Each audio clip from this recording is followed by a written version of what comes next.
Hello, Queens. Thank you. Thank you so much. I was so humbled by the birthday acknowledgement and birthday wishes. Special thanks to the director. She is really working tirelessly to make the Miss New York plus America pageant great this year. Yes, this is a milestone birthday year. I just turned 40 years old, the big 4-0. And I think I want to start off today with some advice. A lot of women become squeamish about getting older, but you really need to take the time to embrace it. It's a time for you to celebrate your life. It's a time for you to celebrate conquering your trials and tribulations. It's a time for you to celebrate your achievements and accomplishments. And it can be a time for you to set new goals for the year leading up to your birthday or the year after or during your birthday, your big milestone year. So this year, I started a list of all the things that I wanted to accomplish before the big day. And then I turned that list into a chart, and I filled the chart in with steps to achieve those goals. And it has been an amazing journey working towards those goals and achieving them, which makes the actual birthday such a wonderful experience. So happy birthday to everyone who's having a birthday this month, and happy birthday to those who will.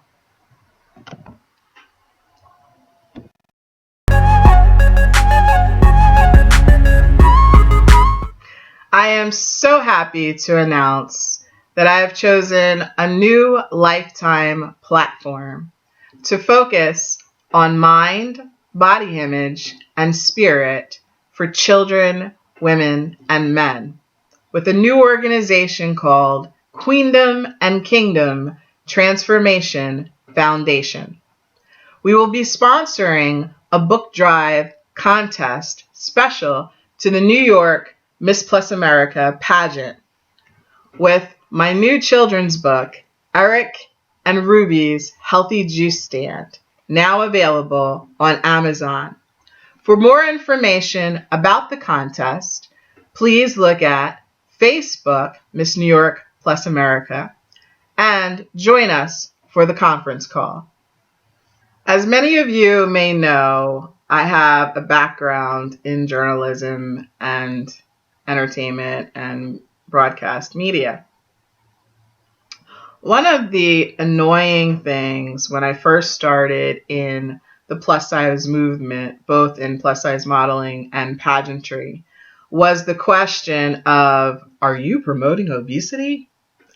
And as a journalist, I realized that you have to ask that question because that's what's on the minds of the general public. And I think this year, we are finally getting it. We are finally getting it as women, and we are finally getting it in the mainstream media. That this movement is about positivity. It's about feeling good about yourself. And when that happens, everything falls into place. So those who ask, is this promoting obesity, are not helping the problem, but adding to the problem. It's about positivity, and it's about feeling good about yourself. So it's been an interesting couple months in the fashion industry. We had our first plus size model in Sports Illustrated. We had Cindy Crawford come out showing us what a mainstream model looks like at 47. And we've had the explosion of Tess Holiday, which many of you have asked my opinion about.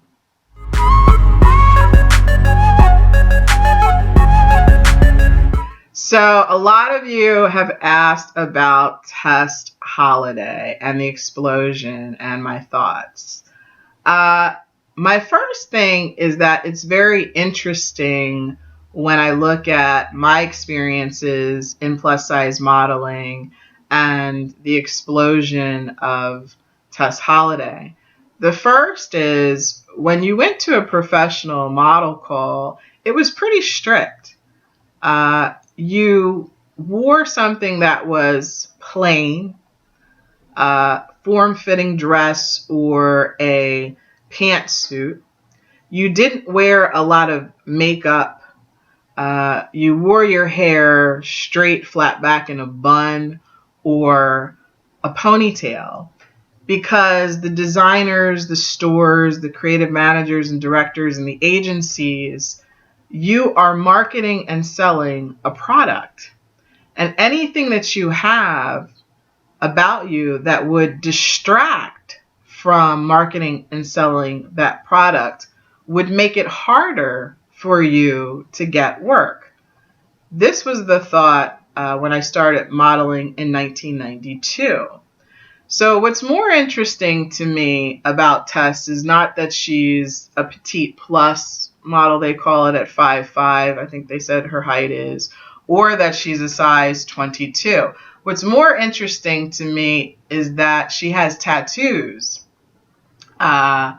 because that would definitely be in the time period that I began professional modeling a big no-no, simply because the tattoos would distract from the clothes.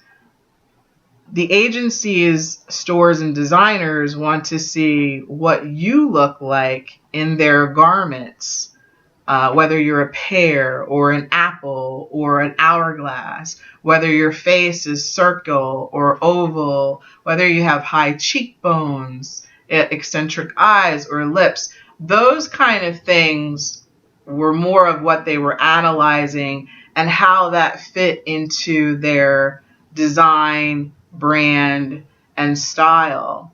So that's what's very interesting to me. Now, again, I started modeling in 1992. This was before the internet. And the internet really kind of exploded on the scene in 1996. Also, I became Miss Plus America in 2000, Miss New York Plus America in 2003. This was before social media, Facebook, Twitter, Instagram, even MySpace. So one of the unique things that we're seeing in the plus size movement is how social media affects the movement. So from what I understand, Tess has a lot of Instagram followers and Twitter followers, etc. So to put my business hat on, the question would be, are all these followers males or females? Are these males that are buying clothes for their girlfriends, or are these women who are in admiration of Tess's boldness in the industry? And that, I think, is what makes her interesting and what has created this extreme amount of followers. Now, from a business standpoint, if you are a designer and you are a store and you are trying to market your clothes, if in fact her followers fit your target market, then yes, it makes good business sense to choose that model. And I think we're lucky that Tess has a very good message as well that resonates with women and the plus size movement. So another question I received in reference to my tape from last time was about the school that I went to in Washington, D.C. To train for modeling, plus size modeling. I actually went to two schools, which I'll talk about, the one in New York a little bit later. But in Washington, D.C., I believe the name of the school was Models Unlimited. Again, this was about 1992, 93. And I investigated. Like I said, I like to learn everything I can. I was already in a 4-year university, which was quite expensive, so I was not trying to take on more expenses. This in particular school was very reasonable. It was $100, I believe, at the time for unlimited modeling sessions. It was owned by a woman who had been in the mainstream or straight size modeling industry for 25 or 30 years. And I was fortunate that one of the instructors was the top plus size model in Washington, D.C. at the time. And she was about to explode into the New York City market. So similar to the experience I had at my college fashion show, where I was recognized for my runway walk, I was recognized again for my talents in the classroom with this top plus size model. She kind of had, I like to say, a Delta Burke look, but she was taller and kind of different features. Very, very beautiful woman. And she taught me about how to present myself in the industry. So how to present yourself to agents and how to present yourself while you're actually on a professional modeling job. So one of the things that you did sometimes when you were with an agency is they would send you out to be what's called a dresser for a fashion show or a dresser for a photo shoot for mainstream shows or straight size modeling shows that may not have had plus size women in it. And at that time, they actually did compensate you for working kind of behind the scenes, almost like an intern or an assistant. And when you went to this job, you also had a protocol too. You had to wear form-fitting clothes and not too much makeup and hair back. And you would basically handle the model's clothes and help them with their shoot and help them with their fashion shows.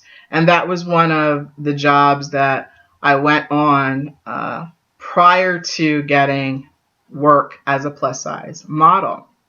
So one of the shows that I was a dresser for was a Liz Claiborne show. And behind the scenes was a creative director manager for a store called Elizabeth, which was the plus size store for Liz Claiborne. And she was so impressed with my work behind the scenes that she chose me to be a model for their, what was called then like a seminar show for Elizabeth's store, which is very similar to QVCs and HSN type modeling, where you're actually kind of doing a seminar on how to wear scarves and how to wear accessories and how to reinvent your wardrobe. So that was one of the unique experiences and kind of the protocol back then to steps in becoming a professional model. Also at the school, there was a gentleman who was very young at the time, an assistant, who now is doing amazing things. You might know this name. His name is Paul Wharton of Paul Wharton Style. Hello, Paul. He was actually an assistant at the school, and now you've probably seen him on DC Housewives, America's Next Top Model. I think I just saw him talking to Nigel Barker, and also MTV's Made and probably various other things that's just kind of slipped my mind. But that's also to give you a perspective on in this industry, you never know who you're going to meet and what they're going to become. So it's always good to carry yourself professionally and be as nice as possible to everyone. So a lot of the pageant queens from other areas who have somehow watched this video asked me, where did I or how did I do appearances and work with my platform.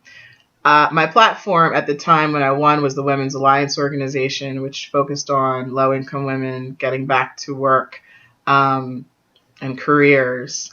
And I remember in the New York branch that I did a speech, they had the largest amount of women come out to hear me speak at the organization. And I remember the organizational members being very impressed and wanting me to do more work. I can't really tell you why or what was on the minds of the women who attended, but it was probably something or some things in my background that was promoted that helped draw those women to the organization. The second thing is it's kind of hard to explain the appearances. Everybody has a different kind of background, and my background was in plus size modeling and entertainment media. So I basically turned my platform and the crown into promotional opportunities to do appearances. So my advice to the queens is you really need to take the time to sit down and plan your platform and your appearances and what you're going to do and how you're going to work with your platform and the community. This will help you in satisfying your queenly duties. So my last piece of advice to the queens for 2015 is to kind of go back to the beginning when we were talking about health and wellness and the organization Queendom and Kingdom Transformation Foundation. This month, I actually started the Beyonce 22-day nutrition vegan program. And I was surprised. The food actually tasted delicious. I didn't seem to miss the meat. And I had a lot of energy. It's very important as a model, as a pageant queen, because you're constantly going to be on the go to stay healthy or to change things that might have been a little unhealthy in your daily routine, because we want to see you around for a long time. So hopefully I'll see you all on the conference call, and we'll talk a little bit more about Eric and Ruby's Healthy Juice Stand book drive, sponsored by Queendom and Kingdom Transformation Foundation. Talk to you soon.